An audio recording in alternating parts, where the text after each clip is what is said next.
गोव्यात खरीप हंगामासाठी यांत्रिकीकृत भारत पेरणीचा शुभारंभ मुख्यमंत्र्यांच्या हस्ते करण्यात आला।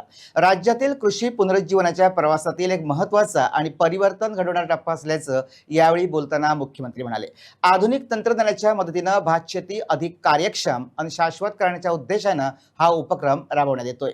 यामुळे शेतकऱ्यांचा वेळ, श्रम आणि खर्च वाचण्यास मदत होणार असून तरुणांनाही शेतीकडे वळण्यासाठी प्रेरणा मिळेल, असं मुख्यमंत्र्यांनी यावेळी नमूद केलं।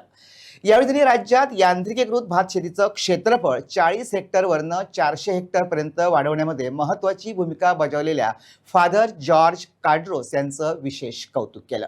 पंतप्रधान नरेंद्र मोदी यांच्या कृषी विकास दृष्टिकोनाला बळ देणारं हे पाऊल असल्याचंही मुख्यमंत्री डॉक्टर प्रमोद सावंत यांनी यावेळी स्पष्ट केलं।